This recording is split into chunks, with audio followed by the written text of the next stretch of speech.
사사기 8장 18절에서 35절 말씀 제가 봉독하겠습니다. 이에 그가 세바와 살문나에게 말하되 너희가 다볼에서 죽인 자들은 어떠한 사람들이더냐 하니 대답하되 그들이 너와 같아서 하나같이 왕자들의 모습과 같더라 하니라. 그가 이르되 그들은 내 형제들이며 내 어머니의 아들들이니라. 여호와께서 살아계심을 두고 맹세하노니 너희가 만일 그들을 살렸더라면 나도 너희를 죽이지 아니하였으리라 하고 그의 맏아들 여델에게 이르되 일어나 그들을 죽이라 하였으나 그 소년이 그의 칼을 빼지 못하였으니 이는 아직 어려서 두려워함이었더라. 세바와 살문나가 이르되 내가 일어나 우리를 치라. 사람이 어떠하면 그의 힘도 그라니라니 기돈이 일어나 세바와 살문나를 죽이고 그들의 낙타 목에 있던 초승달 장식들을 떼어서 가지니라. 그때 이스라엘 사람들이 기드온에게 이르되 당신이 우리를 미디안의 손에서 구원하셨으니 당신과 당신의 아들과 당신의 손자가 우리를 다스리소서 하는지라. 기드온이 그들에게 이르되 내가 너희를 다스리지 아니하겠고 나의 아들도 너희를 다스리지 아니할 것이요 여호와께서 너희를 다스리시리라 하니라. 기드온이 또 그들에게 이르되 내가 너에게 요청할 일이 있으니 너희는 각기 탈취한 귀고리를 내게 줄지니라 하였으니 이는 그들이 이스마엘 사람들이므로 금 귀고리가 있었습니다. 우리가 대답하되 우리가 즐거이 드리리이다 하고 겉옷을 펴고 각기 탈취한 귀고리를 그 가운데 던지니 기드온이 요청한 금 귀고리의 무게가 금 1700세겔이요 그 외에 또 초승달 장식들과 폐물과 미디안 왕들이 입었던 자색 의복과 또 그 외에 그들의 낙타목에 둘렸던 사슬이 있었더라. 기드온이 그 금으로 에봇 하나를 만들어 자기의 성읍 오브라에 두었더니 온 이스라엘이 그것을 음란하게 위함으로 그것이 기드온과 그의 집에 올무가 되니라. 미디안이 이스라엘 자손 앞에 복종하여 다시는 그 머리를 들지 못하였으므로 기드온이 사는 40년 동안 그 땅이 평온하였더라. 요아스의 아들 여룹바알이 돌아가서 자기 집에 거주하였는데 기드온이 아내가 많으므로 그의 몸에서 낳은 아들이 70명이었고 세겜에 있는 그의 첩도 아들을 낳았으므로 그 이름을 아비멜렉이라 하였더라. 요아스의 아들 기드온이 나이가 많아 죽음에 아비에셀 사람의 오브라에 있는 그의 아버지 요아스의 묘실에 장사되었더라. 기드온이 이미 죽음에 이스라엘 자손이 돌아서서 바알들을 따라가 음행하였으며 또 바알 브릿을 자기들의 신으로 삼고 이스라엘 자손이 주의 모든 원수들의 손에서 자기들을 건져내신 여호와 자기들의 하나님을 기억하지 아니하며 또 여룹바알이라 하는 기드온이 이스라엘에 베푼 모든 은혜를 따라 그의 집을 후대하지도 아니하였더라. 아멘. 오늘은 기드온의 올무라는 제목으로 우리가 말씀을 살펴보겠습니다. 하나님은 기드온과 300명의 병사를 데리고 13만 5천 명이나 되는 미디안 군대를 쳐서 이기게 하십니다.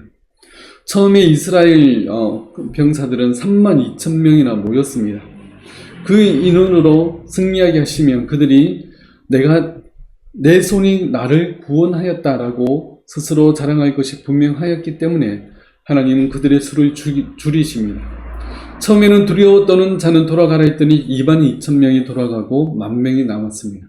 그리고 물 먹는 모습을 구분해서 9,700명을 또 돌려보내고 마지막에 300명만 남기십니다. 이 300명으로 13만 5천 명이라는 잘 훈련되고 또 무기도 잘 갖추고 있는 그런 적군을 쳐서 이기게 하십니다. 수많은 미디안 군사들이 서로 칼을 휘둘러 자기들끼리 죽이게 하고 그리고 살아남은 자들은 도망치게 됩니다. 도망하는 자들을 잡기 위해서 기드온은 사자들을 보내서 사람들을 불러 모읍니다. 그게 7장 25절 말씀입니다. 기드온이 사자들을 보내서 에브라임 온 산지로 두루 다니게 하여 이르기를 내려와서 미디안을 치고 그들을 앞질러 벳바라와 요단강에 이르는 수로를 점령하라며 이에 에브라임 사람들이 다 모여 벳바라와 요단강에 이르는 수로를 점령하고 아멘. 에브라임은 처음에 전쟁에 참여하지 않았습니다. 미디안이 피하고 도망가는 그런 상황에서 기드온이 보낸 사자들의 소식을 듣고 그제야 전쟁에 참여합니다. 그리고 오렛가스의 두 방백을 죽이고 그들의 머리를 기드온에게 가져오면서 항의합니다. 그 내용이 8장 1절의 말씀입니다. 에브라임 사람들이 기드온에게 이르되 내가 미디안과 싸우러 갈 때 우리를 부르시 아니하였으니 우리를 이같이 대접하면 어찌 됨이냐 하고 그와 크게 다투는지라. 아멘.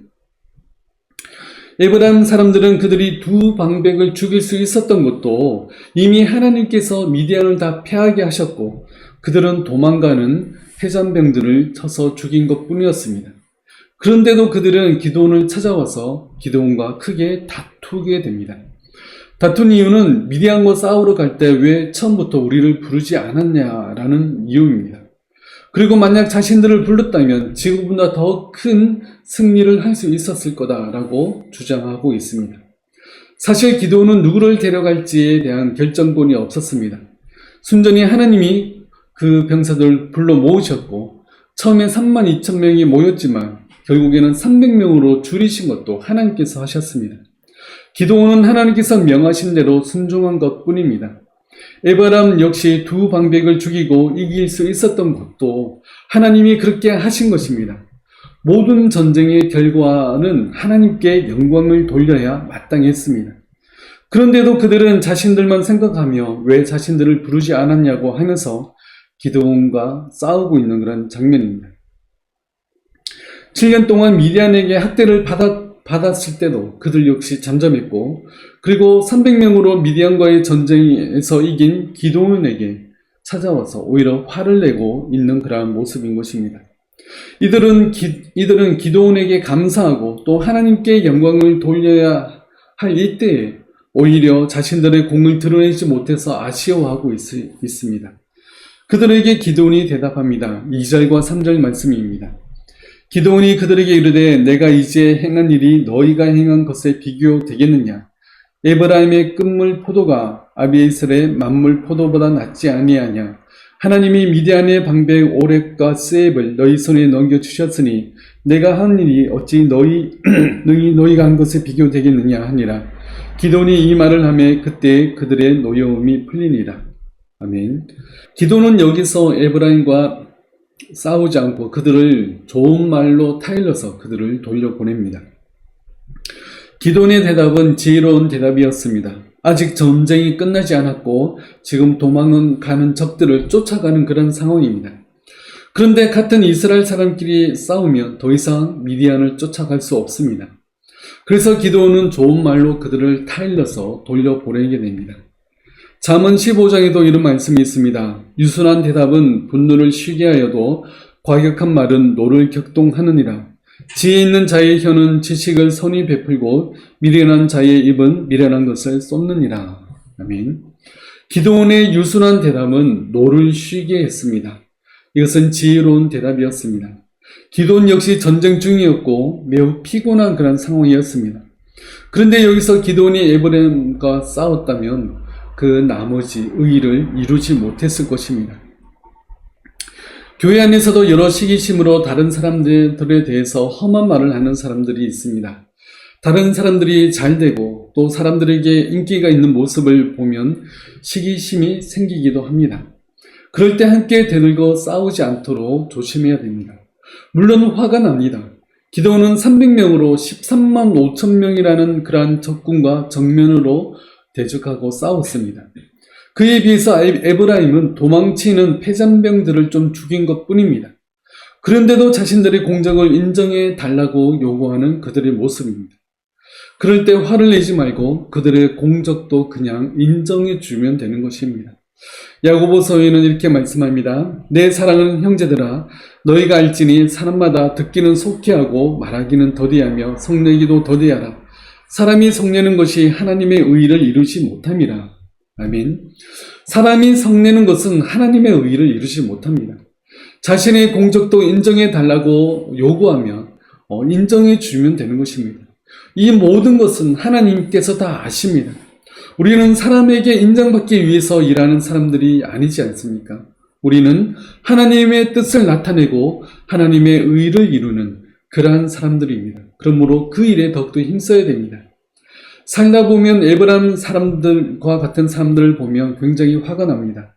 별로 한 것도 없으면서 다 된 밥에 숟가락 얹으려고 하는 사람들이 종종 있습니다. 그럴 때도 성내기를 더디함으로 하나님의 의를 이루는 저와 여러분들 다 되시길 바라겠습니다. 기드온은 그렇게 이스라엘 사람들을 뒤로하고 요단강을 건너갑니다. 4절과 5절 말씀입니다. 기드온과 그와 함께한 자 300명이 요단강에 이르러 건너고 비록 피곤하나 추격하며 그가 숫곳 사람들에게 이르되 나를 따르는 백성이 피곤하니 청하건대 그들에게 떡덩이를 주라. 나는 미디안의 왕들인 세바와 살문나의 뒤를 추격하고 있노라 하니. 아멘. 사실 요단강 서편에서 적들을 몰아냈으면 전쟁에서 승리한 것입니다. 그런데 기드온은 피곤한 300명을 계속해서 데리고 요단강을 건너 요단강 동편으로 가게 됩니다. 그 이유는 세바와 살문나를 죽이기 위함입니다. 세바와 살문나는 기드온의 형제들을 죽인 자들이었습니다. 18절과 19절을 말씀을 보겠습니다. 이에 그가 세바와 살문나에게 말하되 너희가 다볼에서 죽인 자들은 어떠한 사람들이더냐 하니 대답하되 그들이 너와 같아서 하나같이 왕자들의 모습과 같더라 하니라. 그가 이르되 그들은 내 형제들이며 내 어머니의 아들들이니라. 여호와께서 살아계심을 두고 맹세하노니 너희가 만일 그들을 살렸더라면 나도 너희를 죽이지 아니하였으리라 하고. 아멘. 세바와 살문나는 이스라엘을 계속해서 괴롭히고 모든 곡식을 다 빼앗아가면서 기드온의 형제들을 죽이게 되었습니다. 아마도 곡식을 빼앗기지 않으려고 대들었을지도 모릅니다. 그래서 기드온은 전쟁의 승리 기세를 타고 끝까지 쫓아가서 세바와 살문나를 붙잡아 죽이게 됩니다. 그런데 기드온은 자신의 개인적인 보복을 위해서 하나님이 뽑으신 300명을 자기 마음대로 움직이고 있는 모습을 우리가 볼 수 있습니다. 세바와 살문나는 함께 피신한 15,000명의 병사와 함께 요단강을 건너서 쉬고 있었습니다. 요단강을 건너서 멀리 도망하였기 때문에 여기까지는 쫓아오지 아니리라고 보았습니다. 그러나 기드온은 사실 자기 신의 개인적인 복수를 위해서 끝까지 쫓아가게 됩니다. 10절과 11절 말씀도 보겠습니다. 적군이 안심하고 있는 중에 기드온이 노바와 욕부와 동편 장막에 거주하는 자의 길로 올라가서 그 적진을 치니 세바와 살문나가 도망하는지라. 기드온이 그들의 뒤를 추격하여 미디안의 두 왕 세바와 살문나를 사로잡고 그 온 진영을 격파하니라. 기드온과 300명은 매우 피곤한 상태였습니다. 먹을 것도 없어 굶주렸고 세바와 살문나를 죽이기 위해서 계속 달려왔습니다. 그리고 적군은 쉬면서 재정비하고 있었는데 그 인원만 하더라도 15,000명의 병사였습니다. 그렇게 안심하고 있는 적진에 뛰어들어갔고 기드온은 또 이기게 됩니다. 300명으로 15,000명을 이기게 됩니다. 이 전쟁 역시 하나님이 이기게 하셨습니다. 세바와 살문나를 죽여야 진정한 완전한 그런 승리라고 말할 수 있었습니다. 그래서 하나님은 그의 형제들이 세바와 살문나의 손에 죽게 하셨는지도 모릅니다. 그래서 복수심에 차서 차게 만들어서 미디안을 끝까지 쫓아가서 완전히 파멸시켰는지도 모릅니다. 우리는 하나님의 큰 뜻은 알 수 없으나 분명한 것은 하나님은 그 사람의 마음을 움직이셔서 하나님의 일들을 행해 나가신다는 사실입니다. 하나님은 우리를 통해 하나님의 일을 행하실 때 먼저 우리 마음에 그의 일을 품게 하시고 또 그 일을 품고 그 일을 하다 보면 또 그 일에 대한 재능도 하나님께서 우리에게 주십니다. 그리고 나서 환경도 열어주십니다. 나에게 어떤 일에 대한 마음의 열정도 있고 어느 정도 재능도 있다면 그것은 하나님이 나에게 주신 일일 가능성이 높습니다. 우리는 그 일들을 통해서 하나님이 기뻐하시는 일들을 해 나가야 됩니다. 그리고 재능이 있는 그 일을 하면서 내 자신의 욕심만을 채울 것이 아니라 하나님의 이름을 높이기를 힘써야 되며 또 그 재능으로 말미암아 이웃에게 상처와 아픔을 주는 것이 아니라 이웃을 섬길 수 있도록 우리는 힘써야 됩니다. 십계명의 요약은 우리가 잘 알듯이 하나님을 사랑하는 것과 이웃을 내 몸과 같이 사랑하는 것입니다. 하나님이 나에게 주신 재능과 마음과 열정을 가지고 하나님과 이웃을 섬기며 사랑하는 저와 여러분들 다 되시길 바라겠습니다. 기드온과 300명은 전쟁에서 돌아오고 이스라엘 백성들은 그들을 맞이하게 됩니다. 그러면서 하는 말이 오늘 본문의 22절 말씀입니다.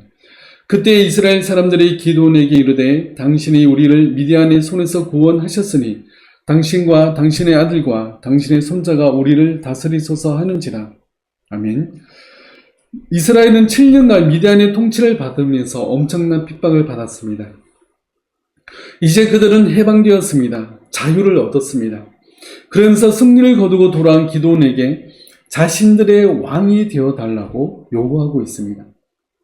이스라엘은 애굽에서 400년 동안 왕의 통치 아래 종노릇 하면서 엄청난 핍박과 고통을 겪어왔습니다. 그들이 애굽을 탈출하면서 이제 왕의 통치에서는 벗어난 자들이었습니다. 또 가나안 땅에 들어와서도 끊임없이 그 가나안 땅의 원주민의 왕들을 무찌르면서 지금까지 왔습니다. 이스라엘은 하나님의 말씀에 순종하며 하나님의 뜻을 따라 지금까지 왔습니다. 그렇다는 것은 이스라엘에게 왕은 오직 하나님 한 분이십니다. 하나님만을 따르고 섬기는 하나님의 백성들이 인간 왕을 요구한다는 것은 하나님을 배반하는 것과 같습니다. 기드온은 이 전쟁은 하나님께서 치르시며 하나님께서 승리하게 하신 전쟁임을 분명히 알았습니다. 그래서 그들에게 대답합니다. 23절 말씀입니다. 기드온이 그들에게 이르되 내가 너희를 다스리지 아니하겠고 나의 아들도 너희를 다스리지 아니할 것이요 여호와께서 너희를 다스리시라 하니라. 아멘. 기드온의 대답은 명쾌했습니다. 하나님께서 너희를 다스릴 것이다. 지금까지도 그랬고 앞으로도 이스라엘을 다스릴 분은 오직 하나님 한 분밖에 없음을 이야기하고 있습니다. 지금도 우리가 믿고 따르고 섬기고 높여야 될 분은 오직 하나님 한 분뿐입니다. 하나님보다 더 높이거나 하나님보다 더 의지하고 따르는 그 모든 것은 바로 우상인 것입니다. 이 전쟁에서 승리하게 하신 분은 하나님이십니다. 이스라엘은 그것을 분명히 알았지만 그러지 못했습니다. 그래서 기드온의 이 대답은 분명하며 명쾌한 대답이었습니다. 오늘날도 우리가 믿고 의지해야 될 분은 오직 하나님 한 분밖에 없습니다. 하나님만이 우리의 왕이시며 목자시며 바위이시며 피할 바위이십니다. 우리가 무슨 문제 앞에 서든지 어떤 일을 하고 있든지 우리는 하나님의 도우심을 구하며 하나님의 은혜만을 구하고 그 말씀에 순종하며 나아가야 되는 것입니다. 그러한 마음으로 오직 하나님만이 우리의 왕이심을 믿고 의지하며 나아가는 저와 여러분들 다 되시길 바라겠습니다. 여기까지는 기드온이 사사로서의 모습을 보여주었습니다. 그런데 이스라엘 백성들이 기드온을 왕으로 세우는 것을 거부하고 기드온이 한 가지 요청을 합니다. 그것이 발단이 되어 이제 문제가 생기게 되는데 24절과 25절 말씀입니다. 기드온이 또 그들에게 이르되 내가 너희에게 요청할 일이 있으니 너희는 각기 탈취한 귀고리를 내게 줄지니라 하였으니 이는 그들이 이스마엘 사람들이므로 금 귀고리가 있었습니다. 무리가 대답하되 우리가 즐거이 드리리이다 하고 겉옷을 펴고 각기 탈취한 귀고리를 그 가운데 던지니. 아멘. 기드온은 왕이 될 것을 거부한 대가로 전리품 중에 금 귀고리를 요구하고 있습니다. 이스라엘 사람들은 미디안을 물리친 기드온의 이 같은 요구에 흔쾌히 그 금 귀고리를 주게 됩니다. 전쟁에서 승리하고 왕권을 거부한 기드온에게 이 정도는 당연한 듯 생각하고 생각합니다. 그래서 금 귀고리를 기드온에게 주게 됩니다. 그렇게 모은 금 귀고리로 에봇 하나를 만들게 되는데 27절 말씀입니다. 기드온이 그 금으로 에봇 하나를 만들어 자기의 성읍 오브라에 두었더니 온 이스라엘이 그것을 음란하게 위함으로 그것이 기드온과 그의 집에 올무가 되니라. 아멘. 기드온은 그 금 귀고리로 금 에봇 하나를 만들었습니다. 에봇은 대제사장이 입는 겉옷이었습니다. 에봇은 팔이 없는 조끼 모양의 앞치마가 달려있는 그러한 옷의 형상입니다. 대제사장이 하나님의 뜻을 묻기 위해서 입었던 그런 거룩한 옷이었습니다. 기드온은 금 에봇을 만들고 자기의 성읍 오브라에 두었습니다. 이곳은 기드온이 바알과 아사레의 제단을 헐물고 하나님을 위해 제단을 쌓았던 곳입니다. 그리고 그곳 이름을 여호와 샬롬이라고 부른 그 장소였습니다. 6장 24절에 그 내용이 나오는데 기드온이 여호와를 위하여 거기서 제단을 쌓고 그것을 여호와 샬롬이라 하였더라. 그것이 오늘까지 아비에셀 사람에게 속한 오브라에 있더라. 아멘. 기드온은 여호와 샬롬이라 불리는 장소에 금 에봇을 두게 되었습니다. 전쟁에서 승리한 기념으로 만들었고 이스라엘 백성들이 하나님의 제단에서 하나님의 뜻을 묻고 하나님의 말씀대로 살기를 바라는 마음으로 그 금 에봇을 만들었을지도 모릅니다. 그러나 이스라엘 백성들은 그것을 음란하게 위하였다고 말씀하고 있습니다. 그 당시 모든 우상들은 금 옷을 입었습니다. 그리고 에봇은 대제사장이 하나님의 뜻을 묻기 위해 입었던 거룩한 특별한 옷이었습니다. 그래서 금 에봇은 백성들이 보기에는 어떤 거룩하고 신적인 분위기를 가져오기에 충분했습니다. 기드온은 눈에 보이지 않는 하나님의 영광을 눈에 보이는 형상으로 만들어 버렸습니다. 금 에봇은 하나님의 구원을 기억하는 장치가 되어야 됐지만 이스라엘은 그것을 음란하게 섬기게 되었습니다. 그것이 우상이 되어 버렸습니다.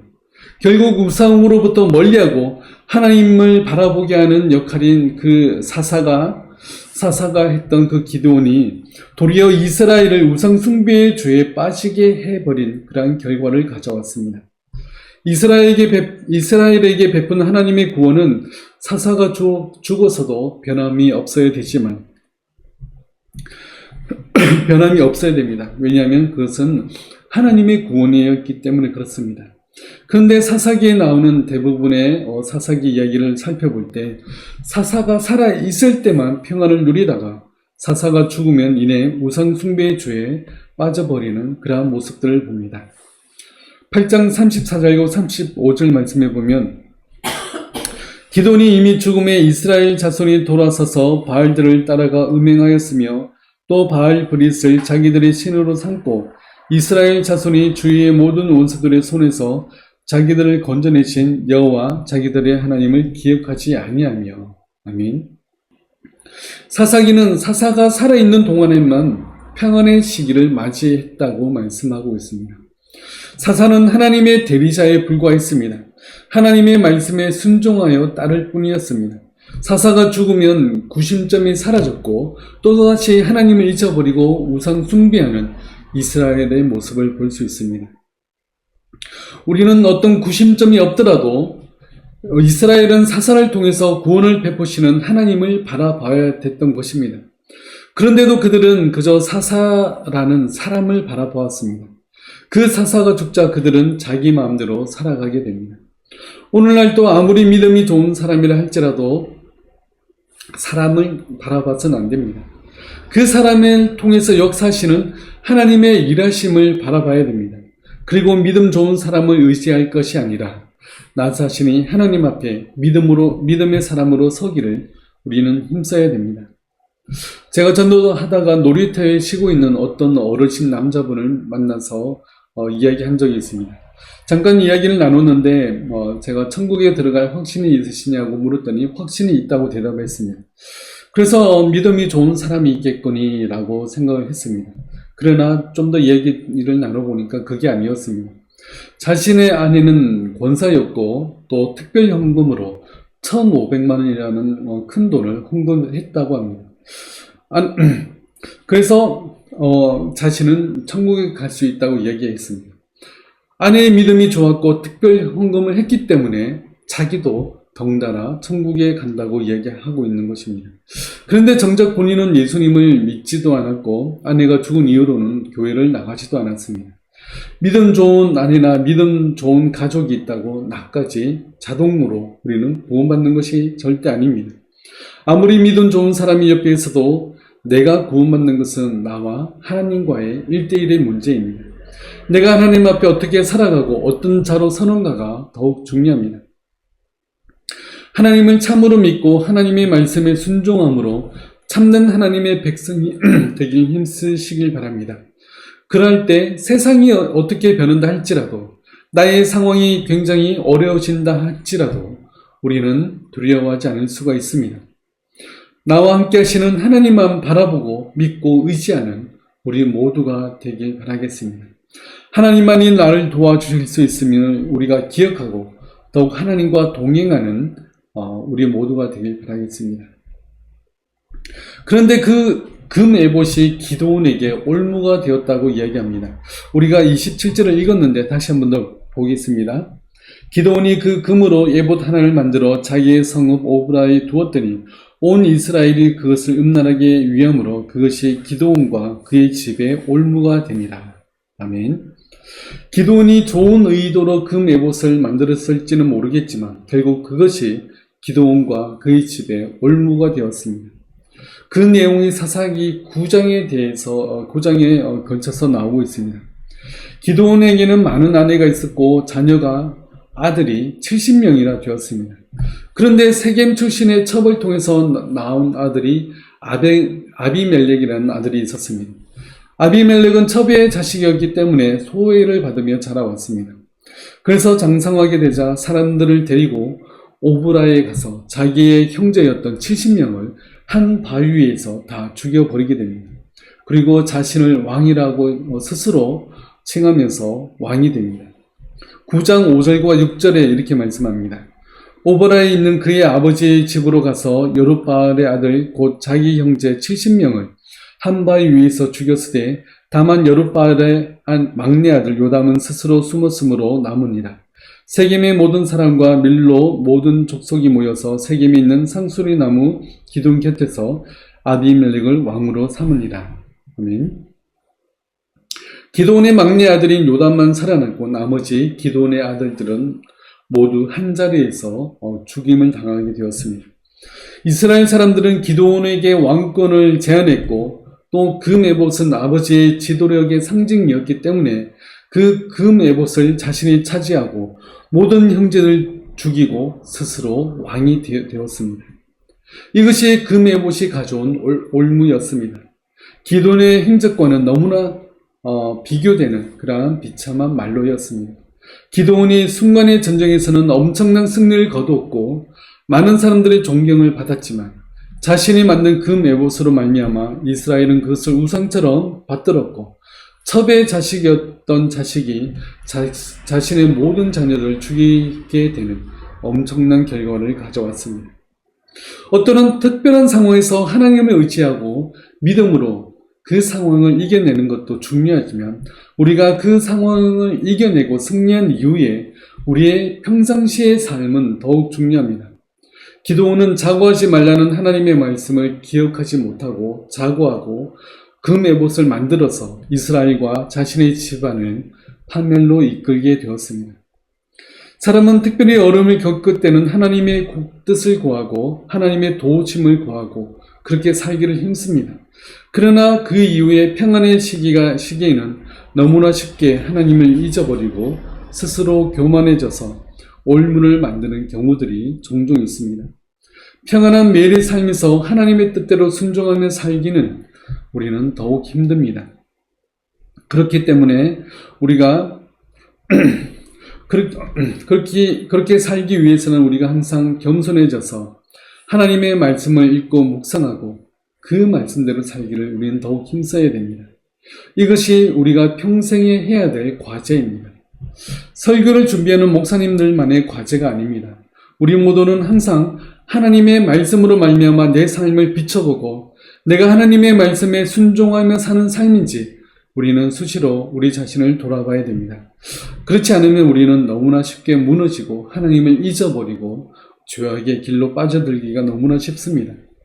항상 하나님의 말씀을 내 삶에 비춰볼 수 있도록 우리는 매일 조금씩이라도 말씀을 읽고 묵상하는 시간을 가져야 됩니다. 성경을 매일 조금씩 읽고 묵상해도 좋고 어떤 특별한 큐티책을 정해서 보는 것도 좋습니다. 중요한 것은 매일매일 하나님의 말씀을 내 삶에 비춰보는 데 있습니다. 그렇게 말씀을 더욱 가까이 함으로 우리는 더욱 겸손해질 수 있고 우리가 하나님의 뜻에 순종함으로 살아갈 수가 있게 되는 것입니다. 그러므로 우리가 평소에서 평안의 시간을 지낼 때 우리가 항상 하나님의 말씀으로 내 삶을 돌아보고 하나님의 말씀을 더욱더 가까이 함으로 말미암아 하나님이 원하시고 기뻐하시는 삶을 살아가는 저와 여러분들 다 되시길 바라겠습니다. 기도하겠습니다. 우리의 삶의 주관자 되시며 또 우리의 구원의 근거가 되신 하나님, 그 하나님을 향하여서 우리가 날마다 하나님 앞에 설 수 있는 저희들 다 될 수 있도록 도와주옵소서. 큰 전쟁에서 승리하고 그 이후에 잘못된 선택으로 말미암아 그 메봇을 만들어서 이스라엘 백성들이 우상 숭배의 죄에 빠지게 만들었고 기돈의 모든 자녀들이 한순간에 죽임을 당하는 그런 비참한 결과를 맞이하였던 기돈의 모습을 우리가 봅니다. 우리는 기돈의 모습을 보면서 교훈을 삼아 우리가 평상시의 삶에 더욱더 겸손해지고 하나님의 말씀에 귀를 기울여서 하나님의 뜻대로 살아갈 수 있는 저희들 다 될 수 있도록 도와주시옵소서. 지금은 십자가 위에서 우리의 모든 죄를 사하신 주 예수 그리스도의 은혜와 우리를 사랑하시되 끝까지 사랑하신 하나님의 사랑하심과 성령님의 함께하심과 유로하심이 우리의 모든 삶 가운데서 항상 하나님의 말씀을 읽고 묵상함으로 우리의 삶을 돌아봐서 더욱더 하나님의 뜻에 순종하며 겸손하게 나아가길 원하는 우리 모든 성도들 머리 위에 지금부터 영원토록 함께 하실지어다. 아멘.